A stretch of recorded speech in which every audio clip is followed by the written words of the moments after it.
There are press conferences, and then there are moments. What happened in that Browns media room wasn't a routine off-season check-in. It wasn't a scheduled update or a friendly back and forth between a front office executive and a group of reporters. It was something else entirely. It was the moment a carefully constructed media narrative got walked up to a wall and stopped cold. And the person who did it didn't raise his voice. He didn't get emotional. He didn't give them a single inch to work with. Andrew Berry walked into that room, took his seat, and within minutes dismantled weeks of speculation with nothing but calm, direct, factual language. No theatrics, no spin, just the truth delivered so cleanly that the reporters pushing the stories had nowhere left to go. But here's what made it bigger than just one press conference. What unfolded in that room connected to something fans have been feeling for a long time, a frustration that runs deeper than one team, one player, or one season. Because the same energy that surrounded Myles Garrett in those weeks, people have seen it before. They saw it with Shedeur Sanders, and once you recognize the pattern, you can't unsee it. Andrew Berry didn't walk into that room with the usual press conference energy. There was no warm-up, no easing into the conversation, no diplomatic softening of whatever difficult topics were about to come up. He came in locked in, the kind of composure that tells you immediately this isn't a man who's going to let a narrative take over the room.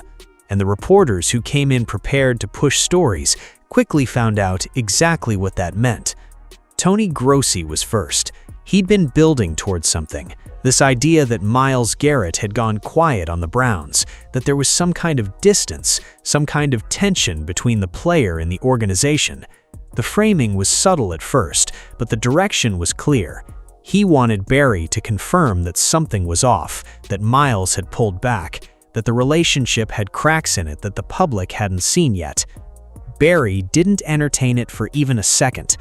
Myles didn't ghost anyone, he said. Everything was communicated, and he said it with the kind of flat certainty that makes a question feel foolish in retrospect. Not aggressive, not defensive, just completely, utterly unbothered. The moment that answer landed, you could feel the energy in the room shift. Grossi had entered with a story ready to go. He left that exchange with nothing. No confirmation, no ambiguity to work with, not even a hesitation he could point to. Just a clean, direct correction, delivered in front of everyone. But what happened next made it even more interesting. Most reporters, when they get a clear and direct answer, move on.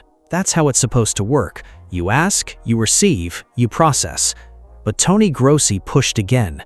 Even after Berry gave him a straightforward response, Grossi kept pulling at the thread, as if the answer wasn't enough, as if there had to be something underneath it, something hidden, something darker that Berry wasn't saying out loud. And that's when the pattern became visible to everyone watching. Because this wasn't just a follow-up question. This was a reporter who had already decided what the story was and was trying to find a way to make the facts fit the narrative rather than the other way around. Fans watching immediately recognized it. They'd seen this exact approach play out before. The constant doubling down, the insistence that ordinary circumstances must contain something scandalous, the refusal to accept a simple answer because a simple answer doesn't drive clicks or conversation. Every routine moment gets framed as a sign of something deeper. Every lack of drama gets treated as proof that the drama is being hidden. In the moment people started pointing that out in real time, Shedeur Sanders' name started appearing in the conversation, because fans who'd been watching how Myles Garrett was being covered felt an immediate sense of déjà vu. They'd seen a young player pulled into this exact same gravity before, every move questioned before it happened, every moment placed under a microscope and analyzed as though it carried weight it simply didn't have. The pattern wasn't subtle anymore. And Grossi walking out of that exchange with nothing but a correction proved exactly how thin the foundation of the narrative had been all along. Then Mary Kay Cabot came in, And if Grossi's angle was subtle pressure, hers was a direct challenge. She didn't ease into her question, she pushed the tanking story immediately and without hesitation, framing it as though the Browns had already made a quiet decision to abandon the season before it even began. The question carried an assumption built into it, that the front office had given up, that the roster moves pointed toward a secret surrender, that what was being presented publicly was cover for something happening behind closed doors. It was the kind of framing that puts a team executive in the position of having to defend against something that may not even exist. But Barry didn't take the bait. He didn't get rattled. He didn't stumble over the framing or get pulled into the premise of the question. He responded with facts, and he did it methodically. "The goals are still in front of us," he said. "The defense is elite. The talent on this roster is real." One by one, he dismantled every piece of the tanking narrative with the kind of steady, unhurried confidence that makes panic look ridiculous by comparison. And just like that, the air went out of the story. Because when the person running the team refuses to confirm the drama and does so calmly and clearly with specific reasons, there's nowhere for that narrative to go. It simply collapses. But Cabot wasn't finished. She pivoted immediately to a second major claim, that key players were quietly being made available for trade, that something was happening behind the scenes that the public wasn't being told, that important pieces of the roster might already be on the way out the door. Barry shut that down just as cleanly. Miles was not on the trade block, he said. Nobody was being auctioned off. This was not a covert rebuild. The framing didn't appeal to him, and he rejected it outright, without leaving any room for misinterpretation. People watching said she was checked on live television because she came in with suspicion and left with facts. There was no argument, no spin, no gray area, just a complete unraveling of the story she had come prepared to tell. That frustration didn't stay contained to Myles Garrett. The moment fans started recognizing the pattern in how his situation was being covered, they started drawing connections, and the name that kept coming up was Shedeur Sanders. Not because the two situations are identical, not because Myles Garrett and Shedeur Sanders play the same position or came up through the same circumstances, but because the energy surrounding them felt the same. The same rush to frame before the facts develop, the same insistence on finding a dramatic angle in situations that haven't had time to fully play out, the same cycle of building a narrative and then treating every small moment as confirmation of it. With Shedeur, it started early. From the moment he became a serious NFL prospect, the conversation around him carried a weight that most young quarterbacks don't have to deal with. Every throw got analyzed, not as a data point in an ongoing evaluation, but as a verdict. Every question about his readiness got amplified into a debate about his entire future. Every moment that could be interpreted as a challenge got treated as evidence of a larger problem. And the thing is, he hadn't even played it down in the league yet. The narrative was already fully formed before the reality had a chance to catch up to it. Fans who had been watching that unfold recognized the same mechanics at work in how the Myles Garrett story was being pushed. Raise doubts first, frame the questions with built-in suspicion, create a story around the silence or the uncertainty, and then treat any denial as incomplete. It's a formula, and once you see it, you realize it isn't about the individual player at all. The player is almost interchangeable. What matters to the cycle is that the story keeps moving. And that's where the media finds itself now, in a position it clearly wasn't prepared for, because something shifted in that press room the day Barry took apart every narrative that walked through the door. It wasn't just that the reporters had their questions answered, it was that their entire approach was exposed in real time, and a large number of people were watching. Fans who had been skeptical of these narratives for a long time suddenly had a concrete example to point to.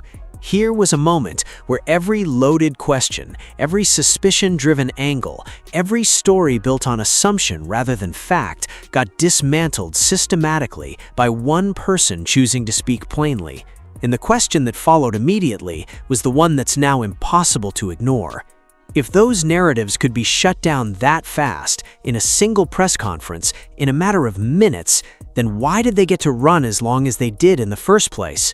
Why did the Myles Garrett tension story circulate for weeks before the facts came out? Why did the coverage around Shedeur Sanders carry so much weight before he'd even had a real chance to prove himself on the field?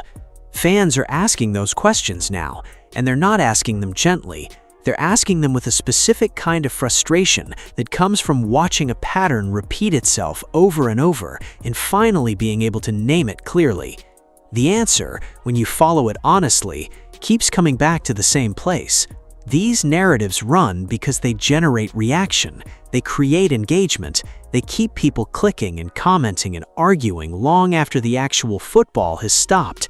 In a media environment that profits from that reaction has very little incentive to pump the brakes before the facts are fully established.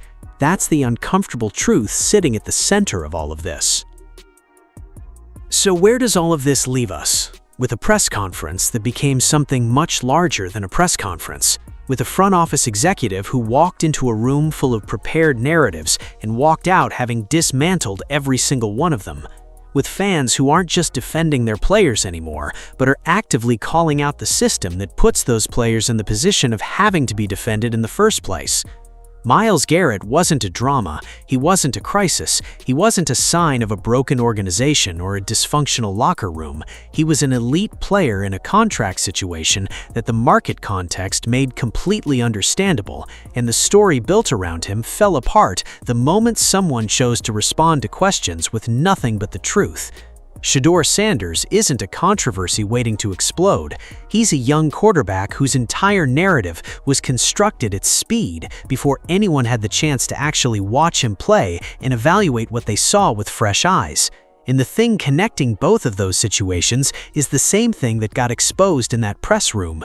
When narratives move faster than facts, players get caught in something they didn't create and can't fully control. The noise becomes louder than the football, the debate becomes bigger than the performance, and the people who benefit from that are never the ones on the field. The next time a story starts building around a player, before anything has actually happened, before the games have been played, before the real evaluation has taken place, remember this press conference. Remember how quickly the narrative collapsed when someone simply chose to tell the truth. Because if the story can't survive a straightforward answer, it was never really a story at all. It was just noise. And the sooner people stop buying into it, the sooner the football can speak for itself.